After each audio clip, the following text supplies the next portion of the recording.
Well, I think we'll go ahead and get started. I'll let anybody in who comes in.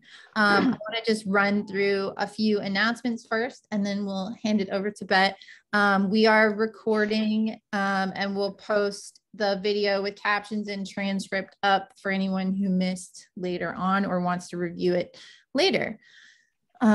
So real quick, on our announcements, we do have a Facebook group. If you want to connect with anybody in between, it's started to get more active. It's relatively new group, so there's not a ton of people in there yet, but we're getting sometimes a couple posts a week, which is awesome.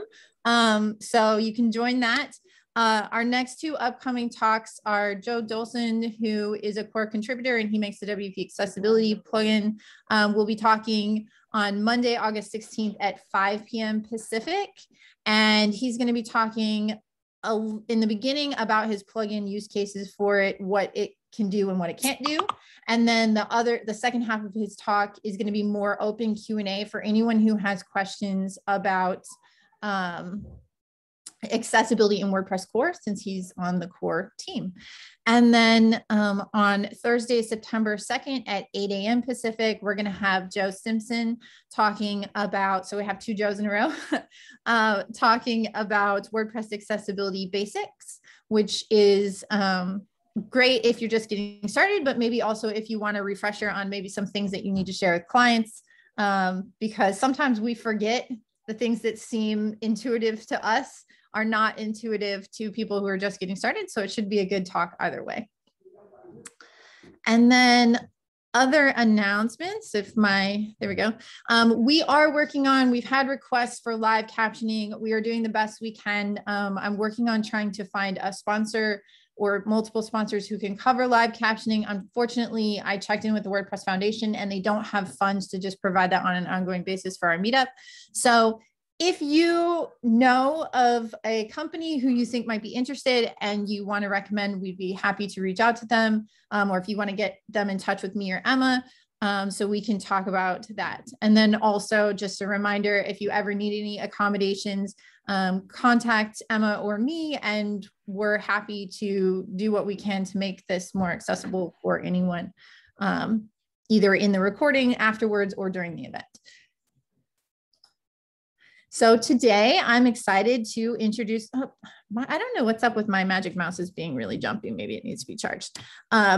Today's speaker, Bet Hannon. So Bet has worked with businesses and nonprofits for over 12 years, helping them build WordPress websites, integrate other communication channels, and learn how to use digital marketing tools more effectively.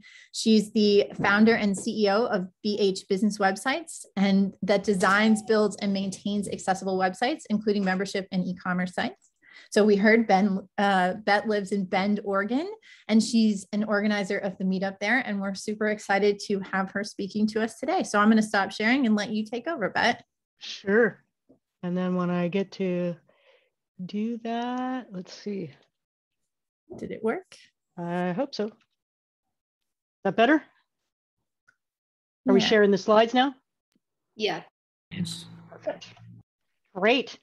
So as Amber said, I've been a WordPress user a long time, helped a lot of people develop their websites. We do a lot of stuff with accessibility, but we also do a lot of stuff with Gravity Forms and integrations, API integrations and things like that. And you can find me at Bet Hannon on Twitter. I hope that if later there are questions, we're going to have time for questions at the end. But if you have questions that occur to you later, don't hesitate to reach out. DMs are open on Twitter. So our accessibility story starts with a client and a client's needs. So about 4.5 years ago, we had a large California water district. They were an existing client for us, and they became aware that some new laws were coming up that were going to require them to be more accessible with their website. And they reached out to us. We offered to refer them to other people, but they really wanted to continue working with us on a long-term basis. And and invited us to dive into accessibility with them. And we didn't know a lot then, and the client didn't, but we all dove in and we learned a lot about accessibility. And one of the things that happened for our team when we started learning more about accessibility was we just really got hooked and passionate about making the internet as widely available as possible. Now, I'm not the most technical person around accessibility on our team. There are other people who are much more technical about this. But today I want to talk mostly about why we should make websites accessible. And I think it's important to talk about why, because that helps motivate people to start making their sites more accessible. Usually what we see is that people start wanting to learn about accessibility or start engaging accessibility because they want to avoid a lawsuit. And that's certainly the case. You could see on that little chart over the last 3 years, there's increases every year in the number of lawsuits that are coming in terms of ADA. Americans with Disabilities Act in the US offers legal protections for people with disabilities. It's not entirely clear just yet how ADA relates to websites. The various, both parties, US administrations have sort of pulled back from giving specific guidelines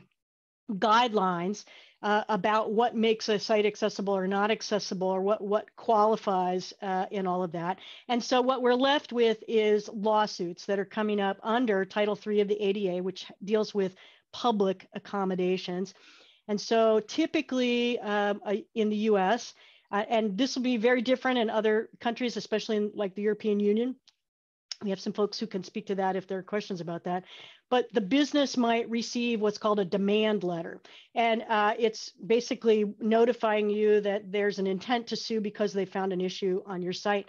Those letters can look really spammy and not real super legitimate, but they can be, don't ignore them. In other words, we had a client that got a letter, and when we looked up the attorney, that person had been disbarred more than once, but they can still have a legitimate case. And so what happens is we often see what are called surf-by suits, where you'll have one attorney and one plaintiff, and they're filing dozens of lawsuits, but those sites still can be held legitimate in court. So I don't want to talk about fuel the fear mongering around this. I think it's important that people understand that there can be legal issues, but I think talking about the business building, business positive reasons to make your website, the broader humanity issues around making your website accessible are much more important. But I would be remiss if I didn't acknowledge that probably the biggest, if you wanted to reduce it to something like ROI, return on investment, the biggest ROI is probably avoiding legal issues. So I probably don't have to explain a lot of this to people on this call, on this event. When I do give this, so I'm going to recap sort of what is website accessibility, just in case we have some folks. I know we have some folks who have a lot of experience with accessibility on the call today.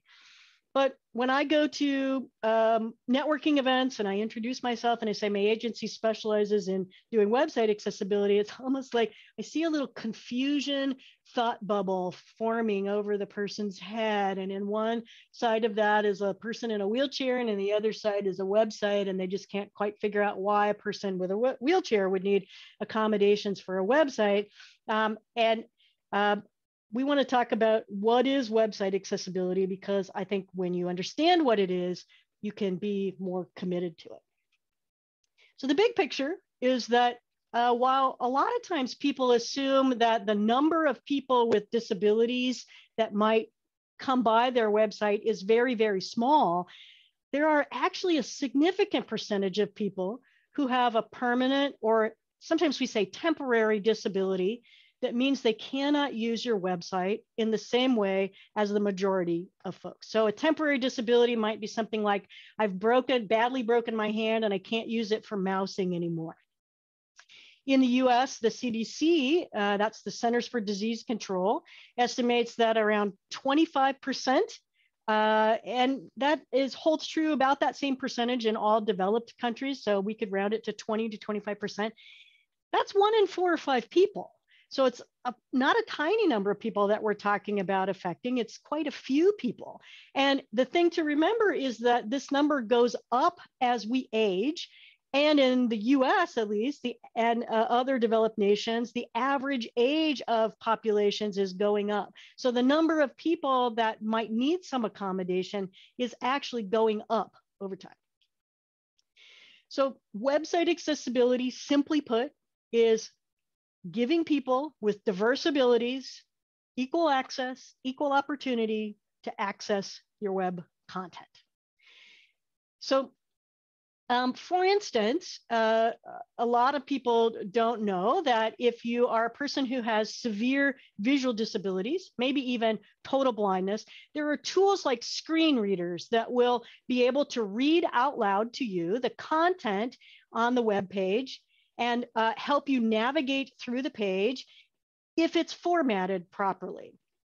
One of the older screen reader technologies is JAWS, and a license for that might cost you $1,000 a year, depending on the license. It's not cheap to have disabilities, but there is a newer screen reader available called NVDA, Non-Visual Display Access, which is open source.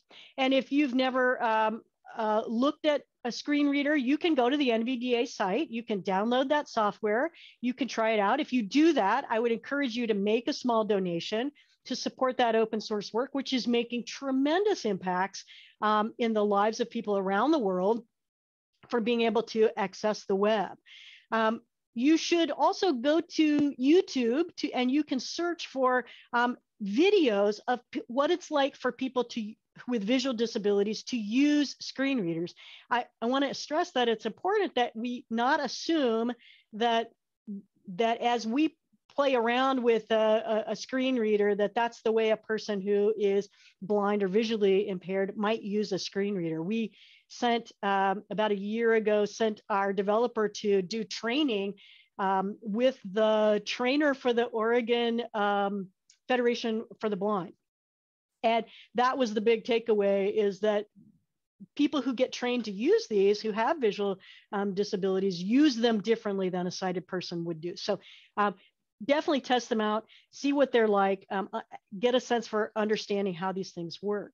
The big thing that you'll see, and if you go to look at the videos on YouTube, is that those screen reader technologies are largely keyboard driven. Keyboard shortcuts. If you've ever used like a Control S or the Command key on Mac, Control S to save something, you're using a keyboard shortcut. And there are hundreds of keyboard shortcuts that people with disabilities use, because the screen readers, but also all kinds of other assistive technologies, really come back down to keyboard navigation. So Stephen Hawking had ALS, couldn't use a mouse, but ended up using a sensor on his glasses to navigate around. And all of those sorts of technologies and adaptive devices essentially come back to keyboard navigation. So you can begin to test your site by just trying to use the tab key and the enter key to navigate through your website. Just as a little tip, let's talk about huge pieces of accessibility have to do with a couple of things using semantic markup. In other words, the heading tags, you never skip from an H2 to an H5, and making sure that there are alt text on all your images. And you can find all kinds of tutorials and technical pieces around that. And there are all kinds of disabilities, and the accommodations that they require. Visual and mobility disabilities are just two. You'll want to address the needs of people who have color blindness, making sure that there's a good contrast between the font and the background. If you're using videos, you'll need to address the needs of people who are deaf with captions or transcripts. You don't want to have things that are flashing that might induce seizures. All kinds of presentations on WordPress TV and other places where you can begin to find out the technical pieces of making your website accessible. And if you're interested in really looking at all of the guidelines, the fullest place that you'll find those is the WCAG, the WCAG, Website Content Accessibility Guidelines. And that's the website where you'll find them. There are 3 levels: single A, double A, triple A. Almost always the double A is the focus of effort for most people. And that's where you'll want to go if you want to start learning more about the what are the requirements for web accessibility.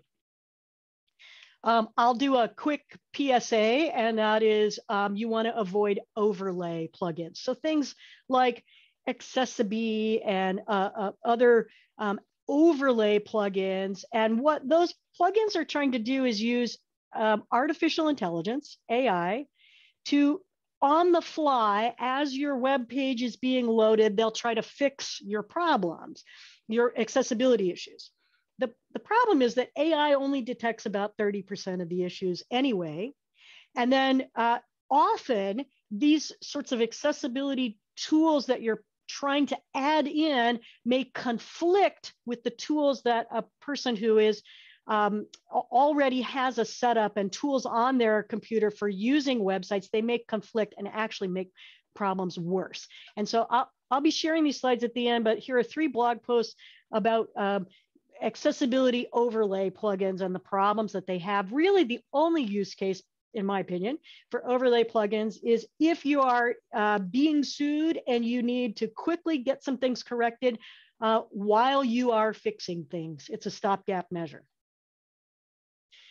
I do want to mention that there's a moral case for accessibility, that when we stop to think about how much of our world today revolves around the internet, when we do our banking online, we do our, a lot of our business things that we're doing. I made an appointment this week to have my gutters cleaned online. So all of the ways that we are interacting with the internet today, and website accessibility is what enables people with disabilities to live independently, with human dignity, without having to depend on family members and friends, or maybe even strangers, to have access content and services. So accessibility is really just the right thing to do. There's definitely a moral case for accessibility, and we want to keep coming back to that. But the reality is, for a lot of people, that isn't enough to move them into taking the extra time and money to make and keep their websites accessible. So not everyone is completely swayed by the moral case for accessibility. So I think we need to start talking also about the wider benefits of accessibility, how making websites that we build and run is good for not just the people with disabilities, but can have advantages for us as the site owner and the business behind the website. So what are the advantages for making your website more accessible? Well, there are services out there where you will pay money to try and increase the traffic to your website by just even 5%. And increasing the audience for your website by 5% would be amazing in many cases. But if somewhere around 20 to 25% of adults need some kind of accommodation, why would you not want to increase your potential audience by 25%? People with disabilities have money to spend just like everybody else, and you want to do everything you can to make it desirable for them to spend it with you. And you don't want to get derailed. Sometimes I hear business owners talk about, well, people with disabilities can't use my product.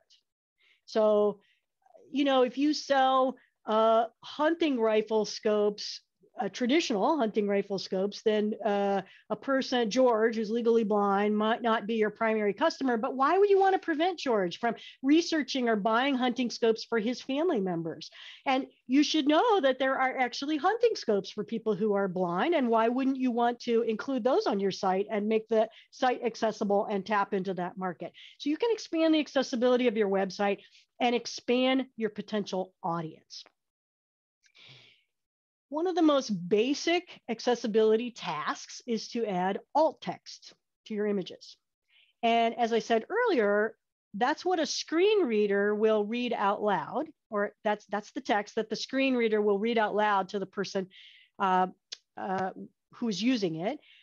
But alt text is also what the Google bots index, and to know what it is that your image is about, and then to help decide how relevant your content is for particular searches. So screen readers and assistive technologies also need that proper semantic markup with heading tags, and increasingly Google algorithms are using that sort of information to assess and index your content, and all of that, your alt text and that semantic markup helps with your SEO, improves your SEO. So when you add alt text and to your images and you use heading tags properly, you're making your website more accessible, but you're also giving Google more to work with, and you boost your SEO. It's a win-win all around.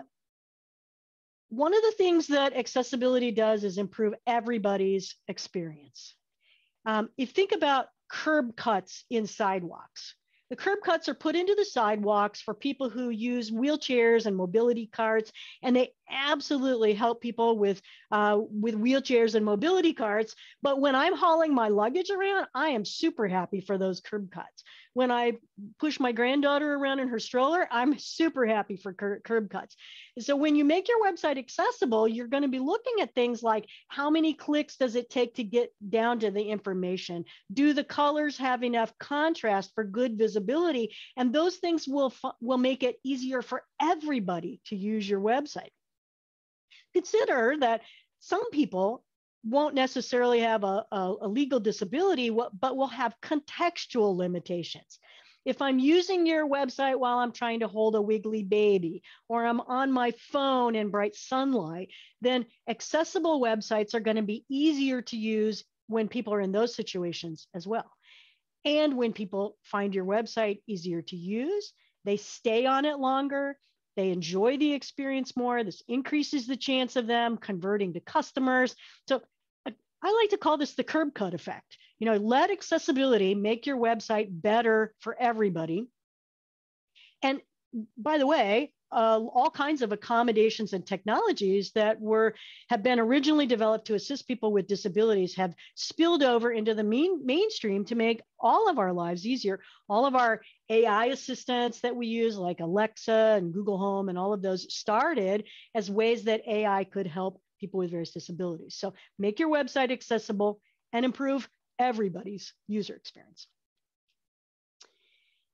It is almost always a lot less expensive to keep current customers than it is to acquire new customers. And when you consider that the likelihood of developing a disability increases as we age, and our difficulties in that realm can start small. I admit I'm finding it harder and harder to see the small print. And sometimes I come upon, text that's not got a good contrasting color. Smart businesses want to do all that they can to keep their customers, even as they might develop disabilities. And so making your website accessible is an investment in retaining your customers. Now, if your website is really just an online brochure, then perhaps this is less of a factor, retaining customers. Your existing customers maybe don't go to your website as much. But if you do any kind of customer interactions on your website, things like paying invoices or scheduling services, then you'll want to do everything you can to make those functions as accessible as possible. And by the way, that same can be said for employees. If you use any kind of web-based computer system for employment applications or for performing work, you'll want to make an investment in your employees or potential employees in terms of expanding that and making those things accessible. We like to feel good, most of us, about the brands that we associate with. There are experts call these people belief-driven buyers. We want to buy often from local shops that invest in our community. We want to turn away from a brand if we discover that it's using a sweatshop. Dan Edelman is a researcher in this area, and he estimates that nearly 2/3, 64% of consumers around the world will either buy or boycott a brand solely because of its position on a social or political issue. So when you make a business website accessible and we're a nonprofit, you're not hesitating to make that known, then you're broadcasting your company's values about inclusion and making a difference in the world.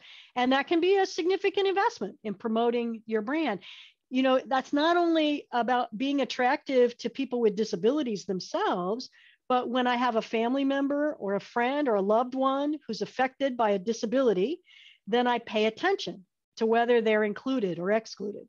I want to be a part of making the world a more welcoming place for them. And more importantly, I care about their human dignity and being able to live independently. So when I have a choice about using a company that supports independence of my blind friend versus one that doesn't, then all things being equal, I'm going to choose the brand that values my friend. So about almost 2 years ago, we invited a blind contractor to work with us on a project. And I invited her to schedule a time with me on my scheduling link. And she had to let me know that she couldn't use it because it wasn't accessible. And I was hugely embarrassed and contacted the company. And they had, of course, already heard this back. They do a lot of work in the higher education realm. And higher education is one of those verticals that does a lot of work in accessibility. It's not perfect, but that platform is beginning to make a lot of things much more accessible, and came back and let everybody know about those. But you know, if they had not responded, if they'd kind of blown me off, I would have begun to look at finding another option, because I want to be a part of connecting with companies and platforms that are doing a better job at making things more accessible. So when you are going to do this investment in your brand, one of the things that you would typically do is you would have an accessibility policy that you would link to on your site. Just like you might have a privacy policy, you want to make your accessibility policy out there in terms of letting people know that you're working on accessibility. So usually you would, it doesn't have to be huge and front and center. You can see the Milk Bar store, this is a store that sells amazing chocolate online. They have a little accessibility link in their footer. You can also visit Luke's Lobster. These are two sites in the US companies. Typically you would go to this site, and usually these policies include 3 things. Some sort of a general statement that says basically we want everybody to be able to enjoy and use this website. And then we're committed to WCAG, usually at some level, maybe it's at AA, maybe you just say we're committed to those standards. And then some acknowledgement that keeping a website is an ongoing work, and that you might, if people encounter problems, you can invite them to contact you. Now, then of course you have to take seriously any accessibility issues that people contact you about. But I think this goes a long way toward, it shouldn't just be sort of performance value, right? It should, you should really stand behind it. But this is what a policy typically might look like, and you can visit around, search around for other folks' accessibility policies. So just to recap, the 5 reasons for businesses or nonprofits that we've outlined to make your site accessible: you can increase your audience, improve your SEO, improve user experience for everybody, invest in your customers, invest in your brand.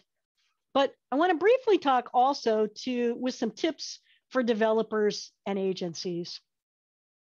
The first one is that when you know accessibility, you are able to charge more for your work. Now, this is not about gouging people, but it's about when you bring a new level of skills to the table, you increase the value that you can bring to the client's project. In other words, if what you bring to the table is helping them increase their audience and improve their SEO and invest in all of these reasons that we've talked about, as well as helping them avoid a lawsuit that might cost them $50,000 or more, then you bring a higher level of value to that project. And so you can charge more for what you do. You always want to start your projects with accessibility in mind. When you start to learn about accessibility, you'll understand that it's much more cost effective to start at the beginning in terms of the design and mock-ups and all of those pieces and get the client to approve that. Then if you create the mock-up and get the client to approve and get into building, and then at the very end, start doing some accessibility checks and realize that you need to go back and get the client to approve some changes to that, then that just takes a lot more time and money. It's money lost. The best piece of advice I ever got for us as an agency was not to offer accessibility as an option to be declined in proposals, to simply make it a non-optional part of every project we do. Essentially, when you make it optional, you're offering your client the option to save money by excluding people with disabilities. So this is an investment in your brand as a developer and as an agency to stake your values on inclusion. And just like today, no self-respecting developer would build a website without making it mobile responsive, we want to begin that process of making accessibility a part of every single project we do, because we have the client's best interest in mind. We would we want to pay attention to best practices for SEO as well, right? But we want to, this is the client's best interest in mind, and we're wanting to make that a part of making the web more accessible to everybody. And the last one is find some ways to include accessibility language in your contracts. I'm not a lawyer. You need to consult your own lawyer, but accessibility law is changing rapidly. And a website may come out of WCAG compliance anytime content is added. So if you're having the client, especially if the client's going to be adding their own content later, you want to make sure that you're putting some language in your contracts so that there's a release of liability for you whenever with a client moving on, and especially if they decline your accessibility recommendations. So we had a situation recently where we were building, and we said to the client, this salmon color that's a part of your branding guidelines is not compliant with white text on the button, right? The salmon button with the white text is not compliant. You need to darken it to this color, or here's some choices. And they said no, that this is their approved color, and they didn't want to do that. And so we made them sign an additional release of liability. Typically, when we ask them to sign that additional release of liability, they somehow take it all much more seriously and usually change their minds. But this particular client did not. We've only had that happen twice, where we've come back with a recommendation that the client declined, and then they've signed the release. Here's a little bonus tip. This isn't necessarily a reason to make your websites accessible, but I recently became aware that in the US, there is a businesses, if you are a business, you may qualify for a 50% tax credit for making your website accessible. So if you begin a new project, and it doesn't even have to be just the accessibility parts of the project, but the entire project, if it includes accessibility, may qualify for up to a 50% non-refundable tax credit. So you get a credit. So they have to pay for everything up front, and then they get a credit later. But you have to have under 30 employees or under $1 million in gross revenue. But that's the entire form for claiming the credit. It's really a simple, quite straightforward thing up front, and is a kind of a great way to entice people to try and make things accessible.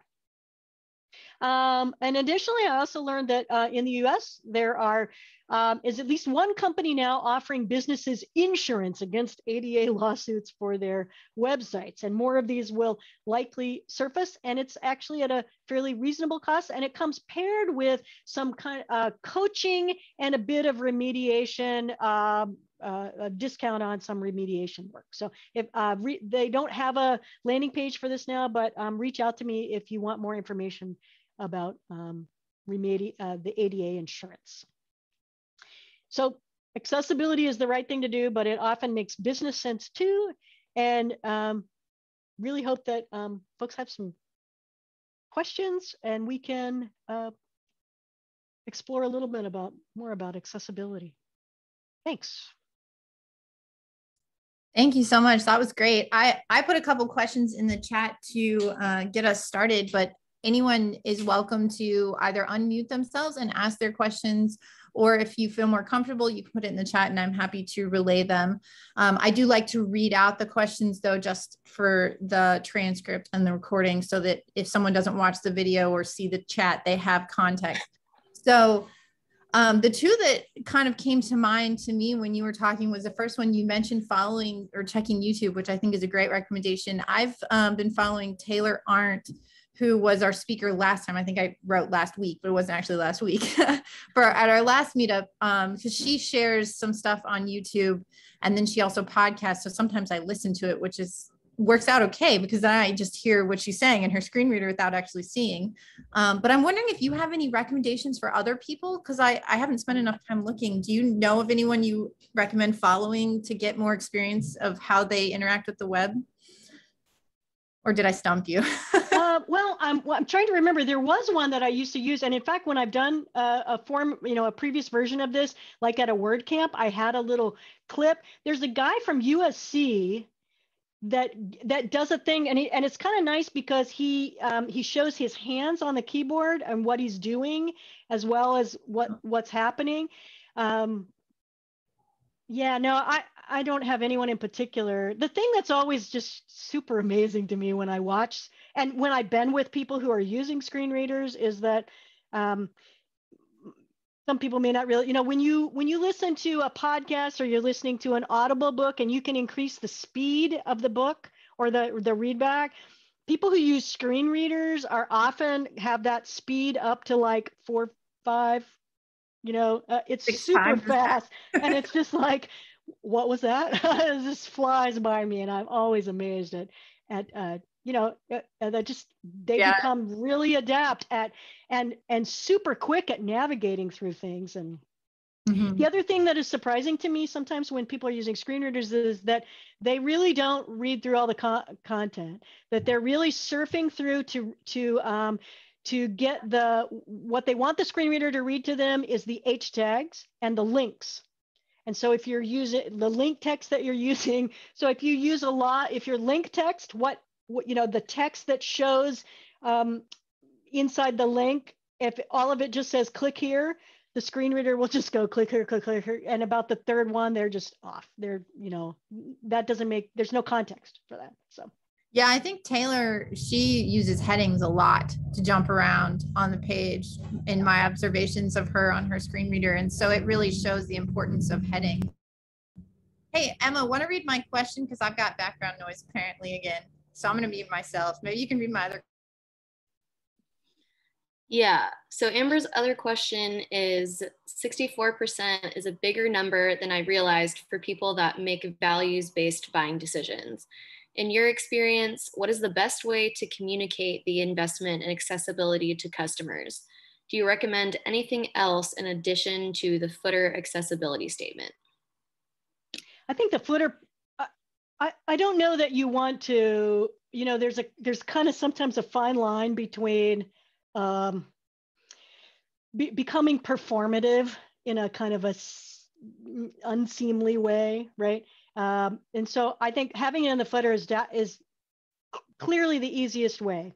But I think, when you're introducing a new website and you're talking about the new features that you did or the new design you did, that could be a way to talk about what you did, right? So we did this new design and we're doing we have a new feature for doing this. And we intentionally spent some time with our developer making the site. I mean, it's just that it's one thing as a part of a broader news piece of what you did. Yeah, that makes Does anybody have any other ideas? I mean, we have like a whole, I mean, we're a little different because we're a certified B Corp. So we spend a lot of time thinking about values. So on our about page, we talk about our values, and then we have a whole page that's about our values. And I think the accessibility piece comes into it there, but so like, that's something that we sort of try. I mean, I love to get people to be more values-based in their businesses. So with our customers, we talk about that a lot. Like, what can you do to improve your language as a company? But I wasn't sure. We haven't done a lot, I don't think, on social media per se. We're, trying to promote that. So I don't know if there's anyone who's done more to promote it on social media. But I don't know. I think there is sometimes among us all a little hesitancy because, no website is 100% compliant. And so if you put that out there, there's a little anxiety about, will somebody start picking, being nitpicky about some relatively small thing, right? If that's what they find. Like yesterday. Oh, sorry, go ahead. Oh, I was like, yesterday we discovered, as we're doing a QA check on a site, that we had put the Google invisible CAPTCHA on the contact form, but we're doing our Lighthouse checks, and we're sort of like, where is this problem coming in? Well, it's the invisible CAPTCHA from Google that has 2 links in it to read more about privacy or something. And it's like, oh, yeah. Why are there links in an invisible item? Right? I mean, I guess the people on screen readers can reach them, but sighted users can't reach those. Yeah, but they didn't have. Yeah, there was something about. Oh, they're there, but yeah, but it was like, we're not going to be able to change that. And then, so should we just go to I am human click box? That's the next accessible option, but that, I don't know. We're kind of like, but it's sort of like, as you're sort of sorting that through, you don't want people to be, I don't know. Well, I think, That's we had this come up. We put our plugin on AppSumo, and somebody on AppSumo put a comment, and they're all like, how can I trust your plugin works to scan for things? Because I ran Lighthouse on your website and it has a problem. And I was like, oh, that's funny. So I went and I looked, and I was like, oh, well, Lighthouse flags a color contrast on my screen reader text. So it's like a false positive, right? Yeah. Like it's not actually a problem. But I mean, that is something I think that is, because there are a bunch of those things, and ours too, like it'll sometimes get false positives. So you run Wave on a website and it could say there are errors, but they're not really. Or it's like, well, yes, this image doesn't have alt text because it's decorative and it's not supposed to have alt text.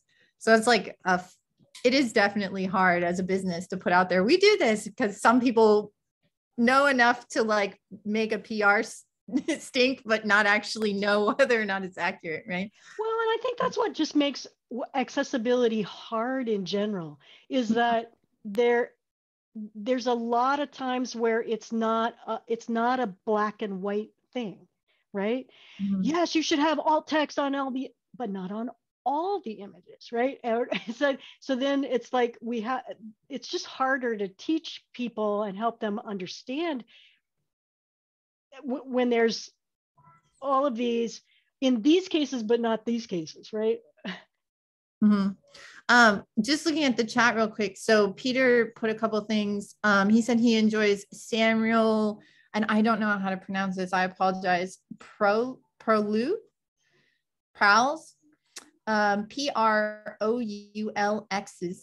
of Fable has a talk, and this is Jonathan Mosen / Mosen at Large, also the 13 Letters podcast.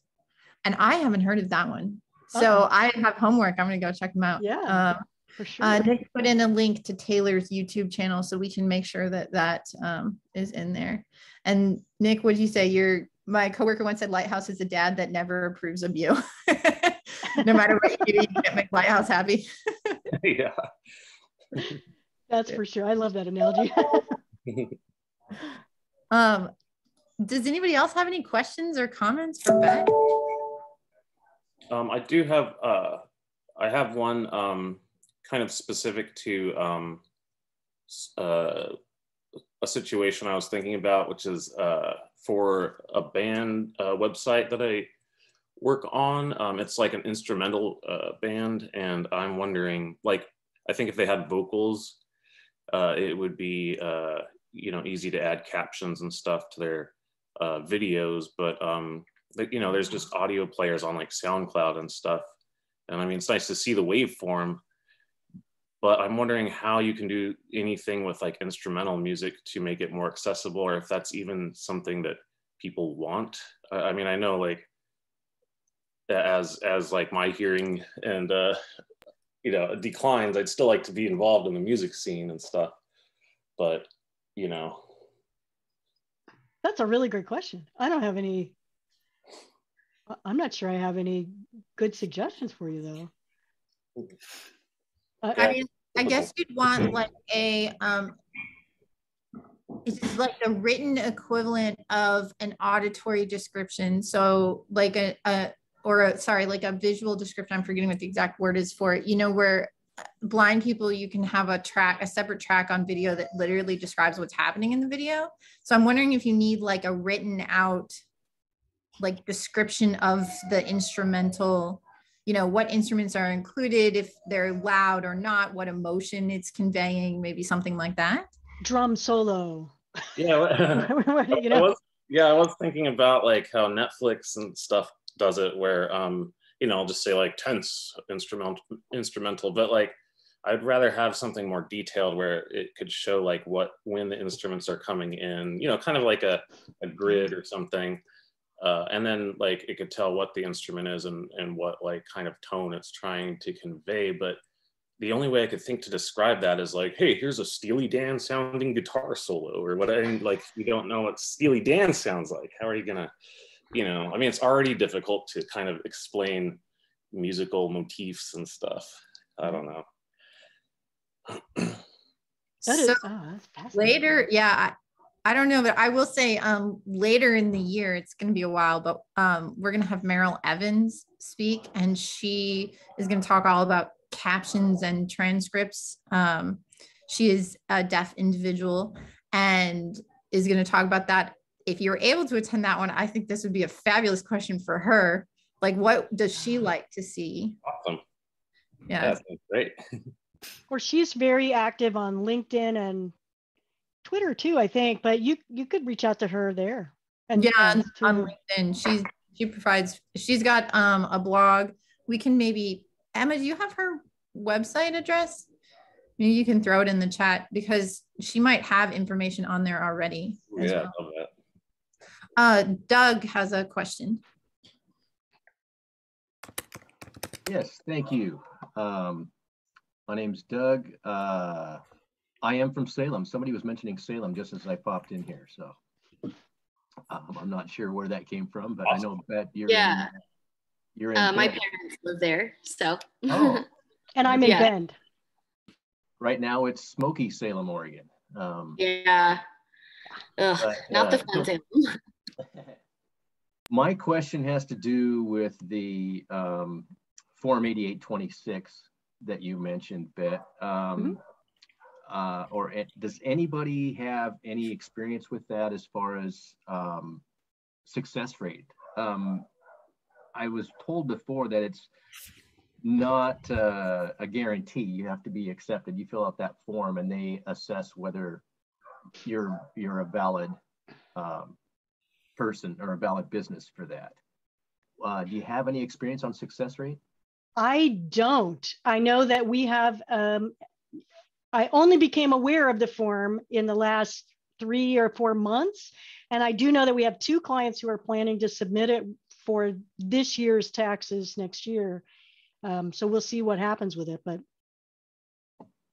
I don't have any information about people being refused, although that tax benefit thing came from Ryan Kenny. So be an attorney, so okay, I'm assuming that we're on the right track. Yeah, this one was new to me also, so I unfortunately don't have any experience with it either. But We could potentially, maybe we can try and find a speaker who's like an accountant who knows about this that can come and talk That'd about be cool. it. That would be cool. So maybe we can put that on our to-do list. Kathy has a question about being new to WordPress. I'm unsure which template results in more accessible websites. Also, how does using a page builder affect accessibility? Oh, so you're getting into the technical side, and I'll just say the theme that you choose may have a huge, may impact accessibility. And I generally dislike page builders, so we don't use them, and I'm going to assume that they negatively impact accessibility. Am I right, Amber, Rian? I think it depends on the page builder and how it's used. So, I mean, because it's not any different than the block editor, right? You could choose blocks that are just like a normal heading block and it's tagged as a heading, or you could choose a block that inserts a carousel and the carousel has a whole bunch of issues. And I think that's the same thing in, you know, whether it's Elementor or Beaver Builder, like there are blocks or widgets, whatever the different page builder calls them, that are just fine and can be used to build out accessible content. And there are blocks and widgets in them that no one's thought about accessibility at all when they built that block or widget. So I think it's a little bit. If you want to start out with a good template, all the default themes that are added to WordPress, like 2016, 17, 18, 21, they are all accessible. So if you want to have a good start, just take one of the themes that are available with WordPress itself. And that's a good start. And if you need a page builder, you really need to understand, why do I need a page builder? What do I need that it's so complex that I need a page builder for? Maybe you just need the functionality with the Gutenberg blocks, and that's enough. So don't overthink the functionality, work with what you get, and maybe that's enough for you. And be aware that things like carousels or sliders are almost always inaccessible. Yeah. Mega menus are typically inaccessible, although there is one mega menu plugin that is accessible. There are some plugins that you're going to add to your site that will not be accessible. So we work with a lot of nonprofits, and as well as businesses, and the nonprofits especially have events things, and we've used the events calendar, but it has accessibility issues. We've, in a couple of cases, really worked around them. They're supposed to be working on their accessibility, but we're not seeing that. It's a little further back on the roadmap, I think. I'll put a link in the chat. This is the accessibility ready tag on WordPress.org, which these are all free themes that have been vetted for some basic level of accessibility. And it's kind of hit and miss though, in terms of their. Yeah, I think like they have things like they have skip links in them. If you don't change the colors that come out of the box, they have appropriate color contrast. So they have some of the like basics to get you started, but I don't know, it's not a guarantee of complete accessibility, but it's certainly better than maybe just a random theme that you might find. Kathy mentioned Joel Dolson has an accessible calendar widget, something like My Calendar. I was not aware of that. We could maybe ask him about that next time. You can. Yeah, I think that's one that Taylor said she liked. Okay. Yeah.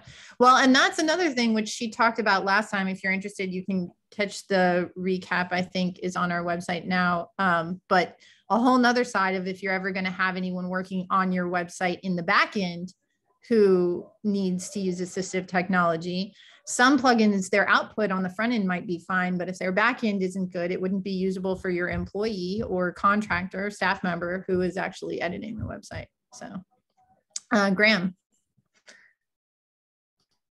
Hello, everyone. Thank you very much for this. You got a hand up. I don't know if that's the question or. Yes, I do have some questions, actually. There's time. I know we've reached an hour. Are we still okay to continue?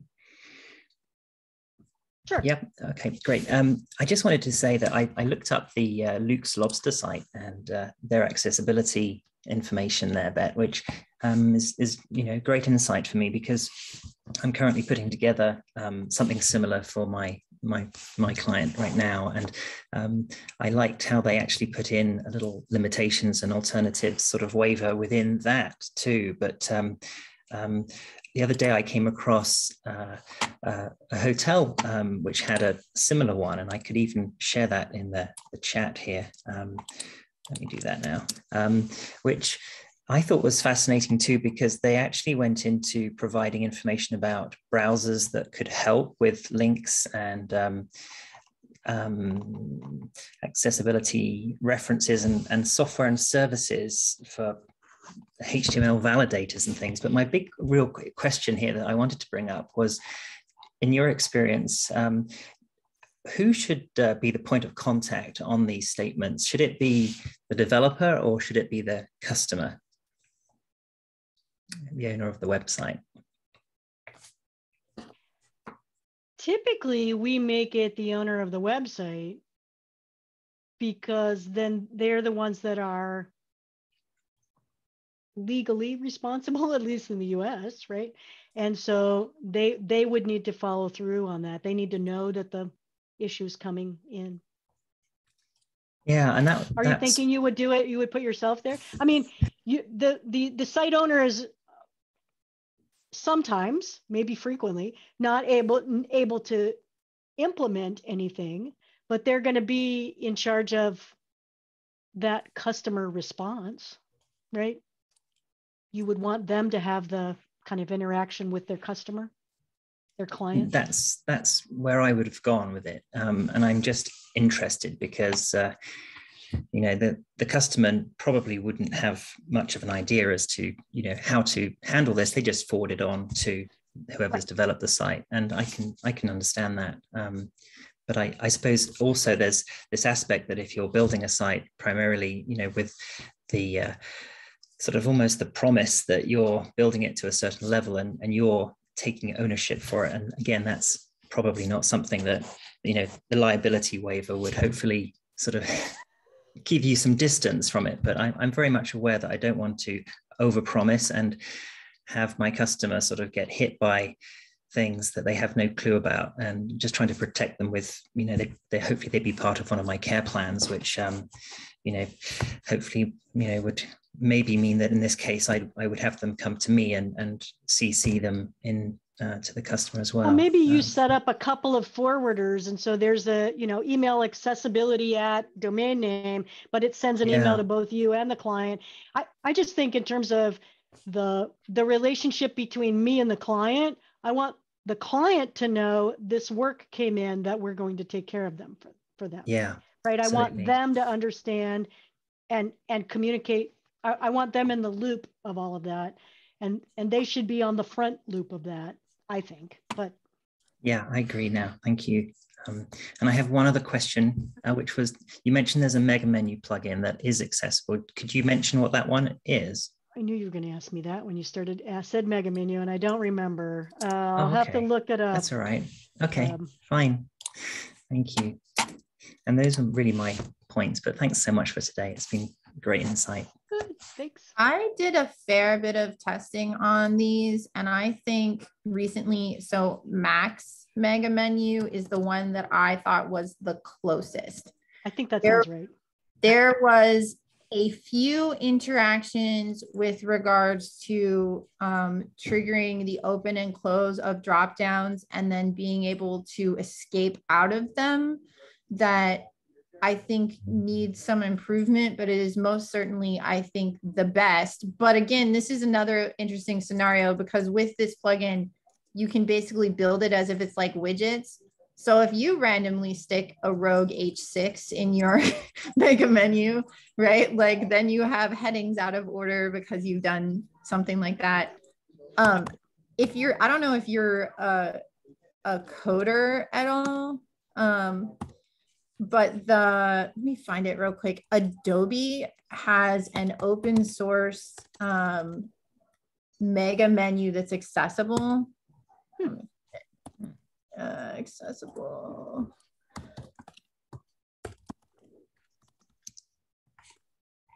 That really shows, yeah, it's this. So this is the front end, but it's on GitHub, so you can look at the code if you want. But it talks about how mega menus should function in order to be accessible. And the one that's up at the top that shows the WCAG sections, perceivable, operable, understandable, robust, is actually an example of it. So you can experiment with moving through it from a keyboard only perspective. Thank you. That's That's cool. great. Yeah. Yeah. So we've been looking at this and trying to figure out, like how could we better build mega menus when people ask utilizing this, like just within the theme. I've had moments when I've thought maybe we need to use this and build an accessible mega menu plugin, but you can only manage so many plugins. Yeah. So if somebody else wants to take this, make a plugin, I'm sure that we would put it on client sites. So good luck with that. Thank you.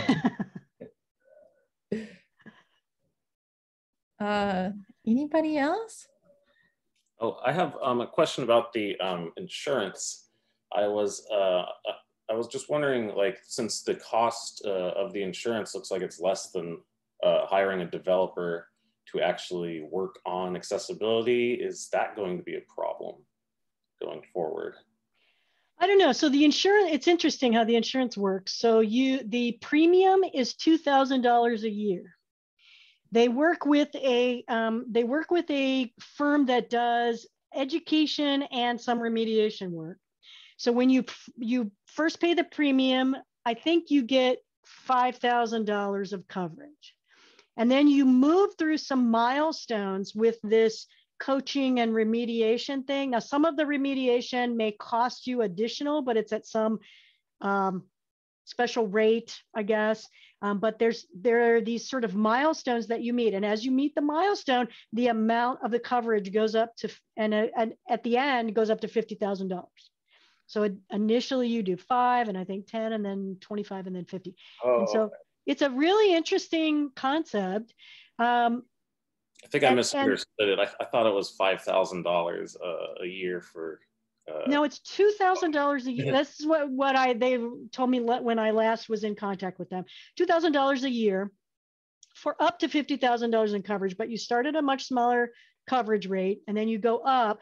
But that you're working with this team of people who are doing some coaching with you, training with your people about accessible content management, pieces of that you're checking off these milestones that you're getting. And then there's kind of a kind of a regular check about whether you're maintaining those pieces or not. And yeah, it's kind of an interesting concept. And I just put it in there as a kind of, I think we will see more of these products kind of emerging. I'm just worried because I've worked for some companies, like particularly in the payment industry, where they would rather hire a legal team that's very aggressive than to actually take care of any issues, because it's just cheaper for them. And I would hate to see that happen with accessibility. Yes. I wonder about that though. Like, I mean, maybe for very large organizations, it is cheaper, but I have a hard time like balancing that. Like, I don't know, because cases can be repeatedly brought, right? It's not just one time that somebody might sue them, but it's sort of like they have to begin to look at the cost over a long haul of repeated lawsuits. And you have to pay, I don't know, is your attorney $250, $500 an hour, whatever it is, depending on your attorney, right? And however many hours, and that's just for the going back and forth. And what I've heard from attorneys is frequently you just settle because it's cheaper. Like going and fighting it isn't worth it, even if you think you're right. Like you just settle. And then you settle, but usually the agreement is that you have to implement the accessibility in the end. Yeah. So. Okay, well, that's good then. I'm glad that usually the settlement is you have to implement the accessibility, and you have to implement the accessibility on an what we would think of as developers on an expedited time frame. So you're having to pay not just to have the accessibility implemented, but to do it within a very tight time frame, which you have to pay more for. Makes sense. Good.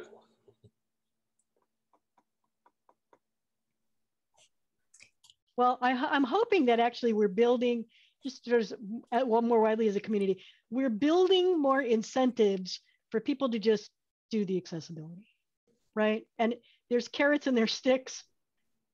Some people only respond to sticks. That's for sure.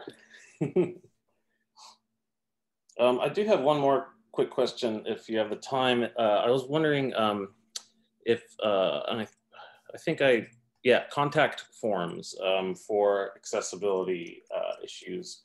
Any recommendations? Well, Rian worked with Gravity Forms recently, and we're loving the Gravity Forms accessibility these days. So. Okay, cool. All right, thank you. Yeah, good work, Rian. Yeah, we also use Gravity Forms and much appreciated that. Have you completely, were you using the WCAG 2.0 form fields for Gravity Forms plugin? Yeah. And have you stopped using that now, or do you still use it? So sorry, what was the question? So we used Gravity Forms before, and we would always install it's a free plugin on the WordPress. Oh, you can disable that, because the Gravity Forms takes care of all the stuff itself. There's a page on the documents of in the knowledge base of Gravity Forms when you can set up a complete accessible form, and there's WCAG 2.1 AA accessible. So that's stricter than for the US necessary. Awesome. And then you have to keep the theme intact. So keep the color contrast and don't overrule colors and stuff like that. Yeah. But you don't need the plugin anymore. That's good. We have a lot of client sites we go remove that from. So, yeah.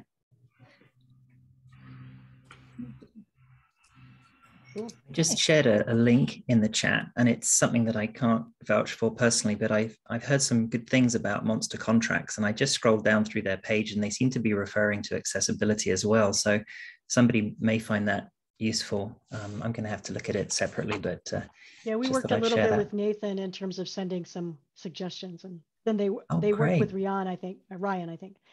Oh, fantastic. Okay, that's great. Is Nathan somebody at Monster Contracts? Nathan Ingram is the lead at Monster Contracts. Oh, cool. Yeah. So if you don't know, Monster Contracts is you pay in and you get access to some contract templates for developers and agencies. Cool.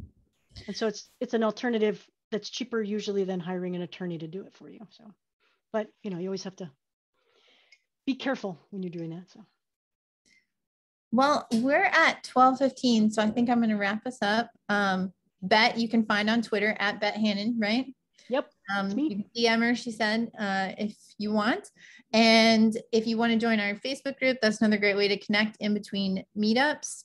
The recording, it takes us a little bit, we're getting a little bit faster, but we want to make sure we have a full captions and transcripts. But as soon as that's available, we'll post a comment on the meetup. So thank you so much, Beth. This was fabulous. Oh, you are more than welcome. Good to be with you all. Yeah. And thanks everyone for joining.